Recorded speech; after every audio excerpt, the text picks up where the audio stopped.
Hello there guys and good morning. It's another day, it's another video. So ngayon pupunta tayo ng Sinmakbot Mountain Province. So pasalin lang natin since madadaanan naman siya kasi diretso tayo ng Tugigaraw, then balik ulit tayo dito sa Santiago Isabela. So tara guys, puntahan natin.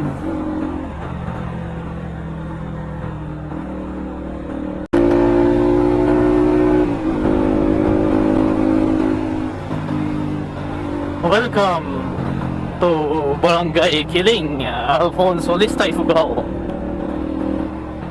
So, sabi ng Google Maps na yung pupuntahan natin is may pa right dito. A few moments later. So, ito na yung daan. Ito ba yung daan? Ay, oo, ito. So, hindi kasi samentado yung daan papasok. Grabe. So, first time na nakapasok tayo dito.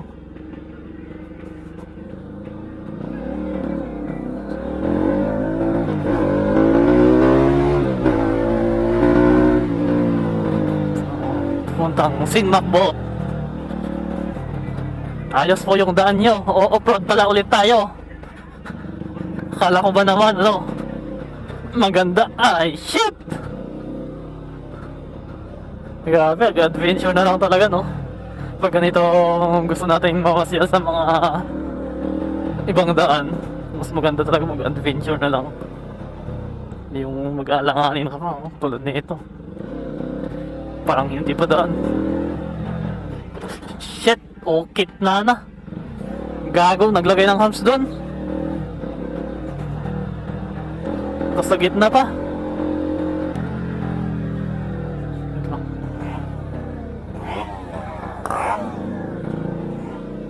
Oo. Medyo okay na pala dito, di ba?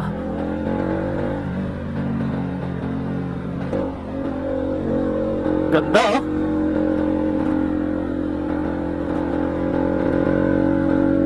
Alright, bakit?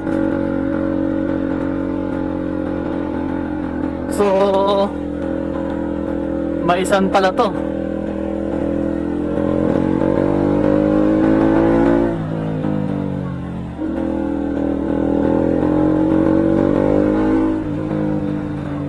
So, rolling hills.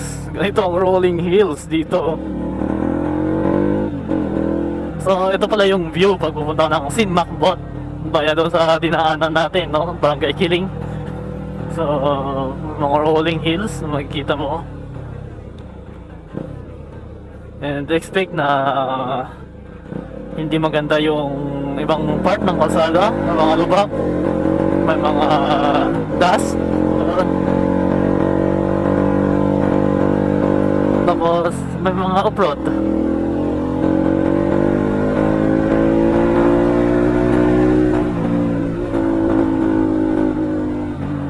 Katulad nito, off-road ulit. Grabe yung daan, tara.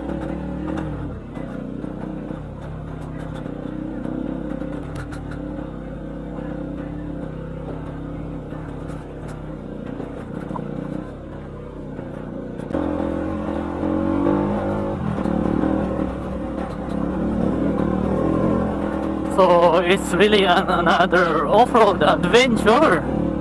Hindi ko in-expect na ganito yung daan, Pudpud yung gulong natin sa likod, tapos pang on-road tire yung mga gamit natin. Masarap mag-off-roading sa mga ganito, mag-adventure. Wala sports naman yung dala natin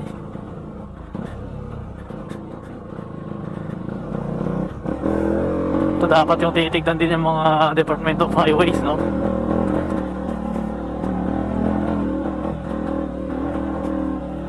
So, kasi yung mga part naman na samentado, tignan nyo to.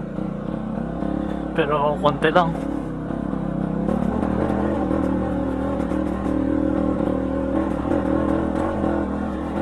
So 21 lang yung takbo natin. Masyadong matartag yung motor eh.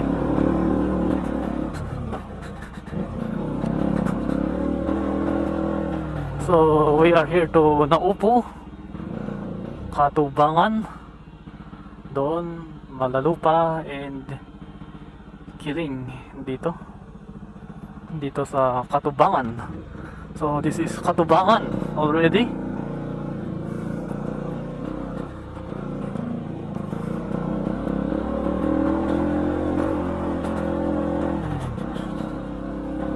So let's go. Shit, tignan akong lumagpas doon, hindi ko nang tignan.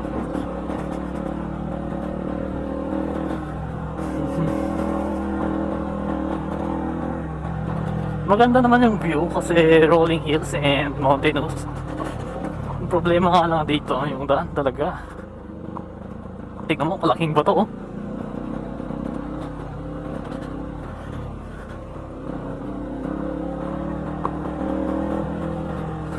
Tapos pag ganito talaga yung dala mo, hindi ka confident na bilisan sa mga ganitong daan.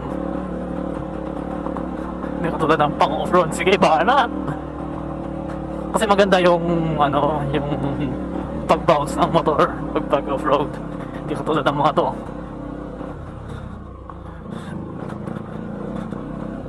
Daming saba. Ito yung mga view. Saba. What the fuck? Kadami na namang ba to?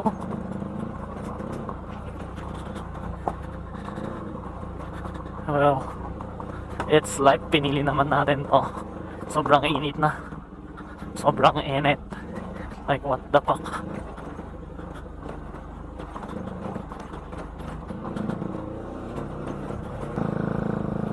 Gago tong Google Maps, man.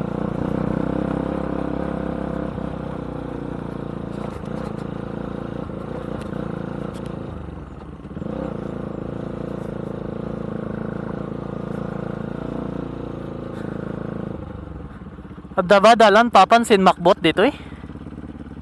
Ay, sa bali abot. Sa Bali. Ngum lumar dito tugigaraw. Bukan may lang si Armas dati, boss. Ay, sus. Maligaya ako. Maligaya, jay lang. Napukawaksan. Ay, napukawaksa. Sige, Garod. Thank you. Sumubliya.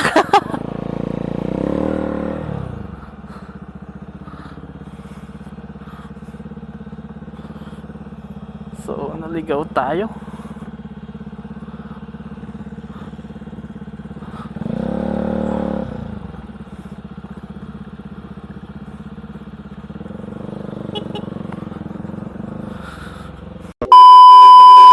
So, yun, nakabalik na tayo dito sa eskwelahan. So, ito yung school.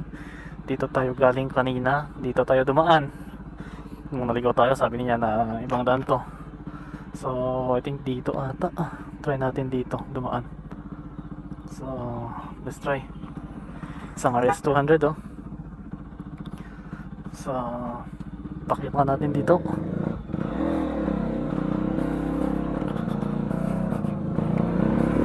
Observe lang natin si Google Maps kung dito niya idadaan. So, recenter. Recenter. Oh, so dito nga, dito sa taas. Grabe, naligaw pa tayo. Pero mabilis lang din naman tayo nakabalik.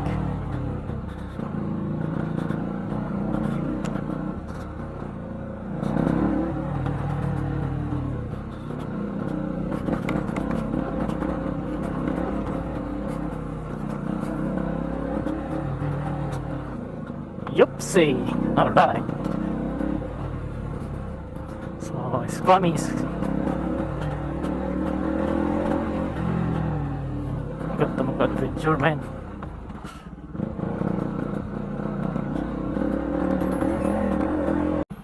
Yun guys. Samintado na din yung nasa unahan. Last na ano natin. So, actually, medyo nakakadismayan yung biyahe natin ngayon. Since nakabukas yung tank bag natin. May mga gamit tayong nalaglag. So, hindi ko maisip yung kung ano yung mga ibang gamit na nalaglag, pero Madaming sticker eh. Madaming sticker yung nalaglag sa atin. Meron pang chocolate na isa doon, Cloud9, sabon, tapos shampoo. Hindi ko lang alam kung may mga tools pa. So at least kahit pa paano nakita natin, and enjoy lang lagi natin yung gala natin. So it's just 80 minutes out and nakaabot na tayo. So tara!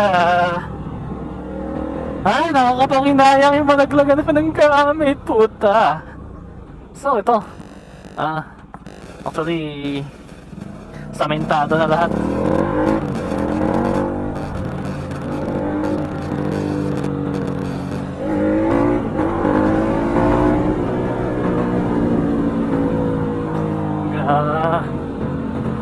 Yun, so yung daan dito puro kurba-kurba pero ang ganda. Ito yung rolling hills pala, no?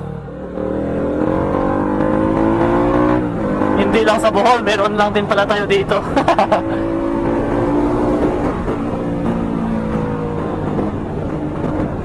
Maganda mag-organize dito ng endurance sakali. Papadaan natin dito. St. Macbon para Celis. Next year sa Emper siguro, tignan natin kung may kuha natin dito yung doon. Kasi all focus lang tayo sa Mountain Province mo sa kaya na. Grabe, ganda. Tapos banda ringgit.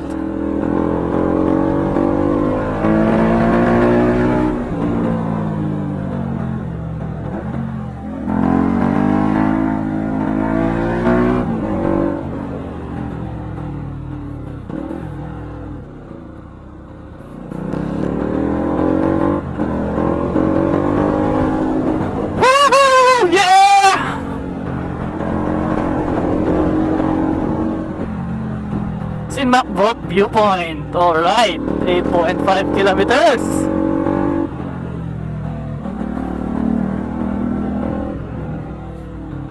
Grabe yung daan.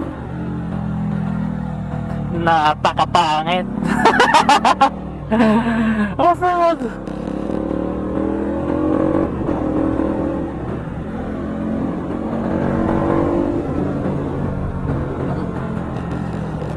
Kung sa mga nakukuha ng sticker ko, doon sa mga nalaglag yung stickers, I hope na papanood nyo tong video and nakalike kayo dito sa Facebook page ko. Ay, bonus na lang yun kung susuportahan nyo talaga ako, diba?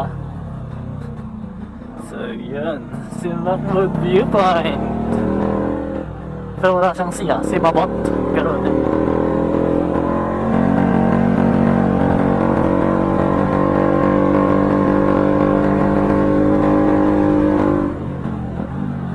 may store ba doon?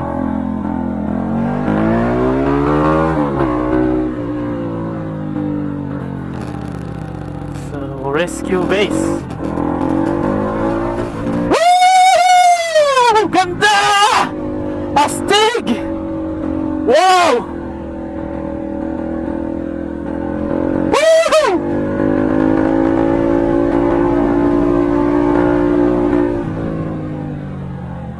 Yeah! Ganda, man! Sana yung viewpoint nila? So actually doon pa yung viewpoint. Ganda! Love the view, man!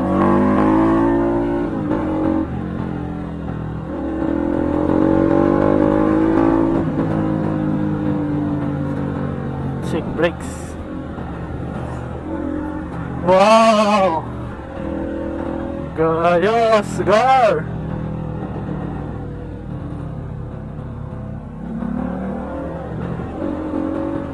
Doon pa, may mas mataas pa. Ka-level lang na dyan dito, no?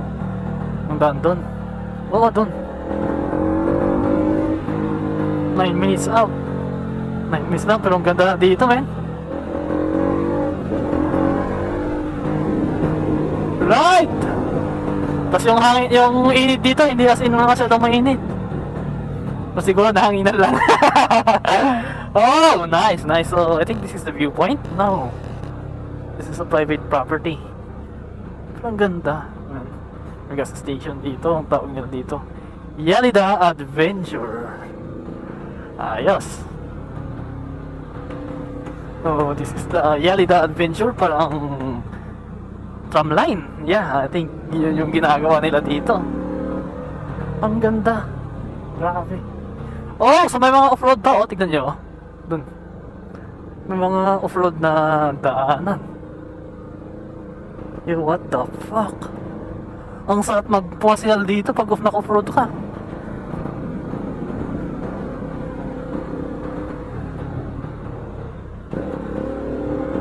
Katulad dun sa Ramon Rolling Hills, hindi pa natin yung napupuntahan, pero yung mga daan pa lang dito, ang ganda, no?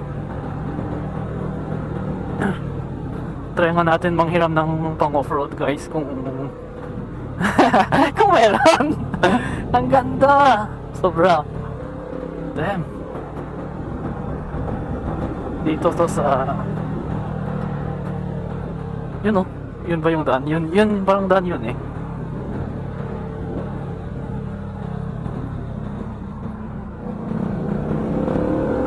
So okay, tuloy tayo hanggang dun. Maganda pala dito, no? Napaka-adventure. Tapos yung daan, ang ganda. Promise. Maganda to para sa Emperor. Pasyal natin yung mga tao dito. Pero kailangan umaga na. Hindi na tayo magpa-take off ng gabi. Talagang since may mga ano din ang mga endurance, may mga problema na ngayon. So tourism expedition na yung tawag natin. Day tour.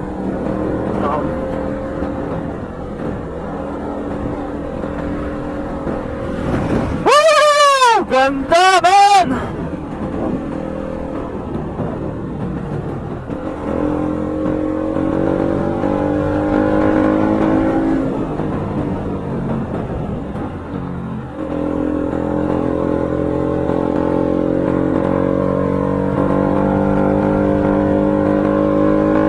Piyatan ulit!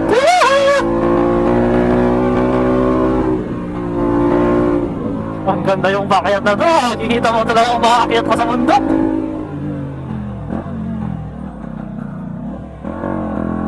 Jump curve.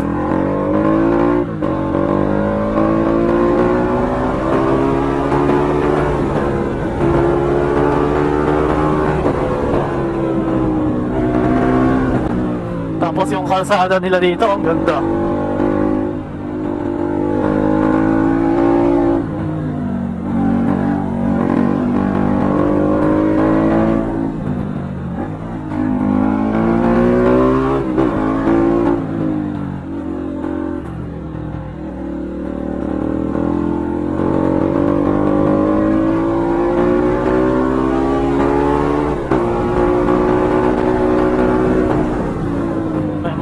Saba lang nakago here sa mga view natin.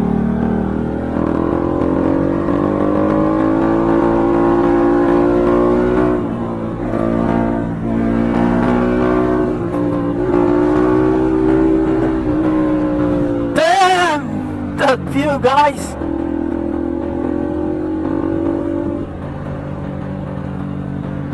Wow! Sayang, maganda din yung pwesto na to. Kaso private.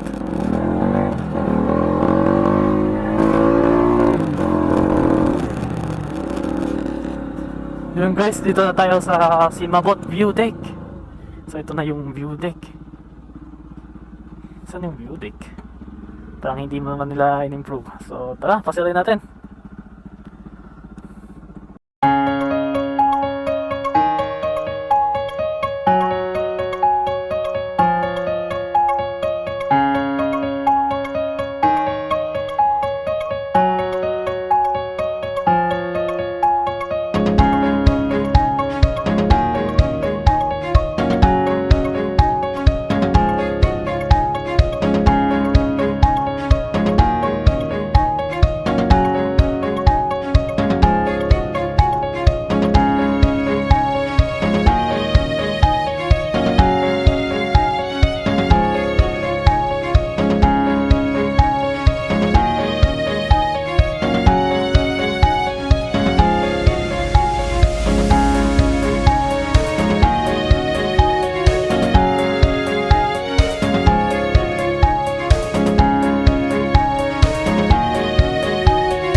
So yun guys, paalis na tayo dito sa Simabot. So okay, 2 hours pa pala to papuntang ano, Tuigaraw. So dun sa taas, okay, napakaganda yung view, yung mga rolling hills, mga mountains. Mas maganda siguro guys kung umaga, no? At least kung sa umaga, meron siguro kung tawag dito, sunrise, or hapon, ganon, sunset. Pero sa umaga, baka may sea of clouds siguro. So aside from that, yung daan dito, napakaganda, napaka-adventurous, napakaganda yung daan. Yung mga bundok nila dito, walang kahoy, parang sunog lahat. Dark hills, no?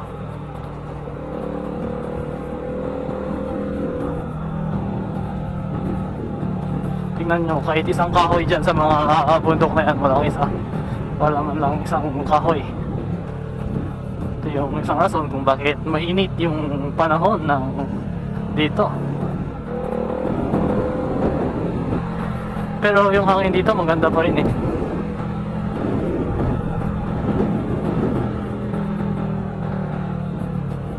So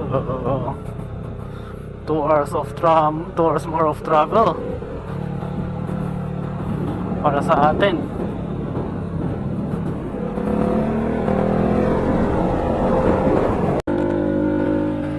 So yun guys, dito na tayo sa ginagawang tulay. So sa Simabot, dito siya lalabas. So may mga BGMP to, no? Region 2. So lalabas siya dito sa tulay na bago. Ito yung napaka-traffic, no? Ayoko. Grabe, Simabot. Ito. No, traffic. Wala lang.